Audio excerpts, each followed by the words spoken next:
To SP chemistry classes. आज की जो ये 10 मिनट केमिस्ट्री है, इसमें मैं आपको पढ़ाने वाली हूँ रेडियल नोड, या मैं बताने वाली हूँ आपको कि एक्चुअल में नोड होता क्या है और ये कैसे इफेक्ट करता है किसी शेप ऑफ द ऑर्बिटल्स, है ना। तो ये चीजें हम पढ़ेंगे। तो सबसे पहले तो मैं आपको बता दूं कि नोड क्या होता है। तो जैसे कि आपको पता है कि ऑर्बिटल्स क्या होते हैं। ऑर्बिटल्स का मतलब होता है ऐसा स्पेस जहाँ पे इलेक्ट्रॉन की पाए जाने की प्रोबेबिलिटी होती है मैक्सिमम। मतलब जहाँ पे इलेक्ट्रॉन बहुत ज्यादा दिखता है उस एरिया को आप क्या बोलते हैं, उसको बोलते हैं ऑर्बिटल्स। तो जहाँ पे इलेक्ट्रॉन बिल्कुल भी नहीं होता उस एरिया को हम बोलते हैं प्लेन, नोड प्लेन। उस एरिया को क्या कहा जाता है, नोड्स कहा जाता है। फॉर ऑर्बिटल्स क्या होता है, ऑर्बिटल्स होता है मैक्सिमम प्रोबेबिलिटी जहां इलेक्ट्रॉन प्रेजेंट होगा, मैक्सिमम, राइट। इलेक्ट्रॉन की पाए जाने की प्रोबेबिलिटी जहां पे मैक्सिमम होगा उसको आप क्या बोलते हो, ऑर्बिटल्स बोलते हैं। नोड किसको बोला जाता है, तो नोड बोला जाता है जहां पे इलेक्ट्रॉन की पाए जाने की प्रोबेबिलिटी होती है 0। तो ये चीजें आपको पहले तो डिफाइन होना चाहिए, ब्रेन में एकदम फिट हो जानी चाहिए, ठीक है। इसे थोड़ा सा मैं बना के दिखाती हूँ। तो अगर मैं ऑर्बिटल्स बनाऊं तो एस ऑर्बिटल्स की बात करते हैं नॉर्मली, या फिर पी ऑर्बिटल्स की। तो आपको पता है जब हम पी ऑर्बिटल्स बनाते हैं तो पी में एक तो होता है एक्स, पी एक्स होता है, फिर आपके पास पी वाई होता है और पी जेड भी होता है, राइट। तो देखो ये मैं ऐसा, ये स्फेरिकल एरिया क्यों बनाते हैं हम, ये इस चीज को बता रहा है कि यहाँ पे इस ऑर्बिटल्स में यहाँ पे इलेक्ट्रॉन्स प्रेजेंट है। ये सिंपल वे में आपको मैं समझाऊं तो कुछ ऐसा दिखेगा ऑर्बिट, लाइक ये, इसको देख लीजिए आप। इसमें आपको समझ आ जाएगा कि इस एरियाज में इलेक्ट्रॉन्स होंगे, पॉजिटिव चार्ज नेगेटिव चार्ज, और इस एरिया में भी होगा। पर एक एरिया ऐसा होगा जहां पे इलेक्ट्रॉन बिल्कुल जीरो होता है, उस जीरो वाले एरिया को ही कहा जाता है नोड। अब ये नोड जो होते हैं वो होते हैं कितने टाइप्स की, 2 टाइप्स की। पहला आप बोल सकते हैं क्या, रेडियल नोड और स्फेरिकल नोड, ठीक है। पहला होता है आपका रेडियल नोड और इसी को बोलते हैं स्फेरिकल नोड। एंड सेकेंड होता है angular node, angular node. Clear है ये चीजें। अब इसे हम कैसे फाइंड आउट करते हैं किसी ऑर्बिटल में, तो बहुत इजी सा है। छोटा सा मैं आपको फॉर्मूला दूंगी और ये निकल जाने वाला है। सबसे पहले तो मैं बात कर लूँ टोटल नंबर ऑफ नोड्स की। तो टोटल नंबर ऑफ नोड के लिए आप फॉर्मूला नोट कर लीजिए n-1। n-1 ही उसका क्या होगा, टोटल नोड होगा। वो मैं अभी निकाल के भी दिखाऊंगी, ठीक है। फिर बात कर लेते हैं एंगुलर नोड्स की। तो बच्चे जो एंगुलर नोड्स है ना वो होते हैं number of the orbitals, sorry number नहीं, वैल्यू ऑफ द ऑर्बिटल्स, मतलब कि एल। क्वांटम नंबर मैंने सीरीज में बताया था, 10 मिनट में पूरे क्वांटम नंबर हम सीख लिए थे। तो क्वांटम नंबर में जो हमारा ये जो एजिमुथल क्वांटम नंबर है वही होता है एंगुलर नोड्स। जितनी इसकी वैल्यू आएगी वही उसका एंगुलर नोड्स हो जाएगा। क्वेश्चन करेंगे तो समझ आ जाएगा, ठीक है। फिर आ जाता है रेडियल नोड्स। तो देखो टोटल नोड कितना है हमारा n-1, और उसमें से एंगुलर नोड क्या निकल रहा है, l। तो इसका फॉर्मूला हम क्या ऐसा लिख सकते हैं, n-1 -l। तो हमारा रेडियल नोड्स भी फाइंड आउट हो जाएगा। अब थोड़ा सा मैं आपको सिखाती हूँ कि कैसे होता है ये, कैसे हम फाइंड आउट करते हैं। तो फॉर एग्जाम्पल हम क्या ले लेते हैं 1s ऑर्बिटल्स के लिए, 1s ऑर्बिटल। तो यहाँ से आप बताइए टोटल नोड्स कितने होंगे। तो टोटल नोड बेटा दिख रहा है n-1।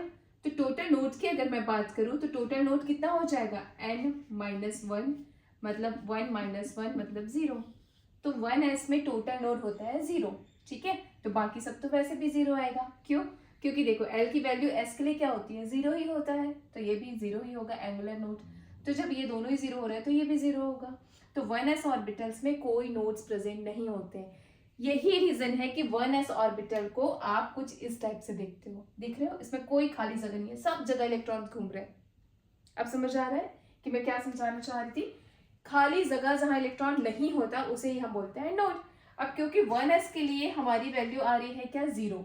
तो 1s में कोई नोड नहीं होता, मतलब इस पूरे एरिया तक इलेक्ट्रॉन ही इलेक्ट्रॉन भरा पड़ा है, इसमें कोई नोड्स नहीं है, ठीक है। सेकेंड एग्जाम्पल ले लेते हैं हम, ये तो हो गया 1s की बात। अब हम ले लेते हैं 2s, इसमें क्या दिखेगा। तो बच्चे जब बात करते हैं ना 2s की, तो 2s में आप देख पा रहे हो n की वैल्यू हो जाएगी 2। तो 2 - 1 करेंगे तो आएगा 1। मतलब एक टोटल नोड तो प्रेजेंट है इसमें, एक क्या है प्रेजेंट है, टोटल नोड तो प्रेजेंट है।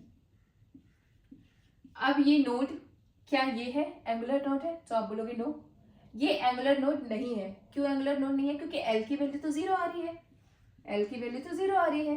तो ये जो नोड है वो कैसा होगा, रेडियल नोड होगा। ये चीज समझ आ गया। तो कंफ्यूज भी नहीं होना है कि मैं किस नोड की बात कर रही हूँ।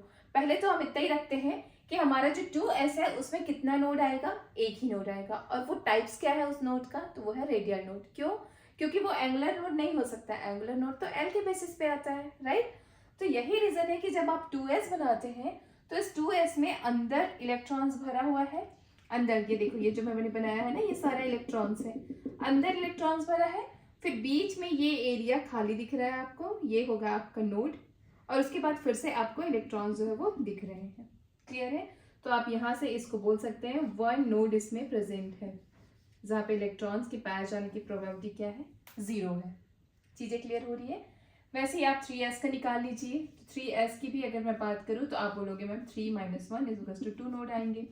ऐसे तो समझ आ गया। अब बात कर लेते हैं किसकी, कोई और दूसरा ले लेते हैं कि क्या निकलेगा। तो अब हम सेम यही कॉम्बिनेशन में पहले ले लेते हैं 2p।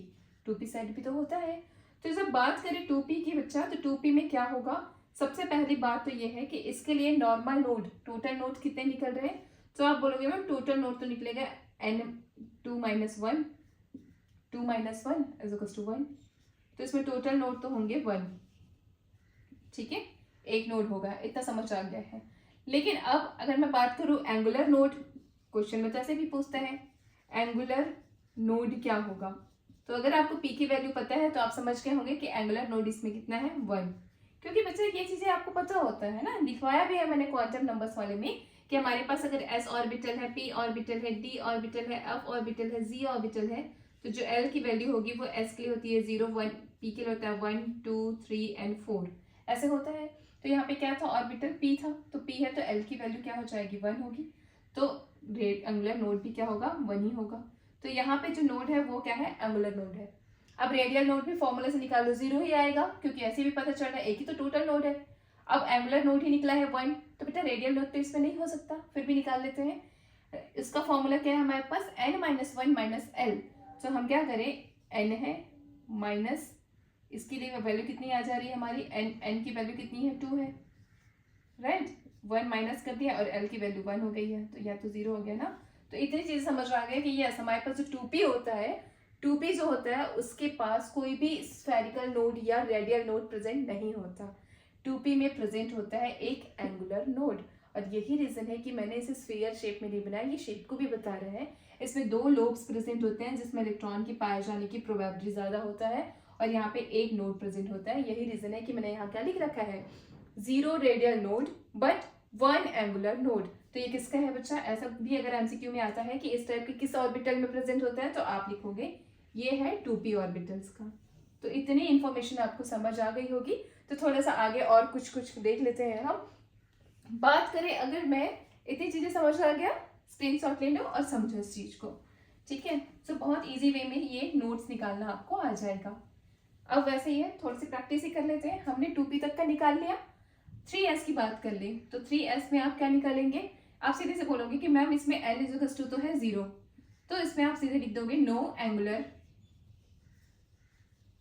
नोड, एंगुलर नोड तो इसमें है ही नहीं।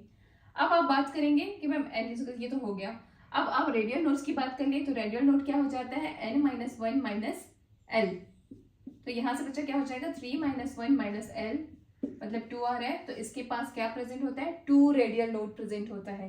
3s के पास भी 2 क्या प्रेजेंट है, रेडियल नोड।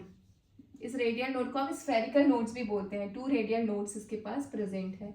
इतनी चीजें समझ आ गई, तो टोटल नोड भी क्या हो जाएगा, इतना ही होगा, 2 ही होगा।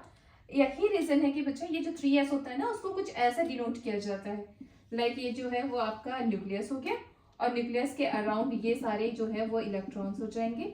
एक नोड और बनाओगे आप, उसके बाद फिर यहाँ से इलेक्ट्रॉन्स हो जाएंगे, तो ये एक रेडियल नोड को इंडिकेट करता है। आप देखना बहुत सारे 3D इमेजेस में ना ऐसे बताते हैं कि इलेक्ट्रॉन के पाए जाने की प्रोबेबिलिटी इन ऑर्बिटल्स में है, और जो थर्ड होगा वो ऐसा होगा, और इसमें 2 रेडियल नोड्स दिखेंगे। तो ये तो होता है डिफरेंस। अभी आपको इसमें कोई प्रॉब्लम नहीं होगा, कोई कॉम्प्लिकेशंस नहीं लग रहा होगा कि एक्चुअल में नोड्स क्या होते हैं, और नोड में भी रेडियल नोड किसको कहा जाता है एंड एंगुलर नोड किसको कहा जाता है। होप ये वीडियो आपको बहुत अच्छी लगी होगी। अगर मेरी वीडियो आपको पसंद आ रहा है, बिल्कुल सिंपल वे में मैं समझाती हूँ, तो वीडियो को लाइक कीजिए, सब्सक्राइब कीजिए, शेयर कीजिए।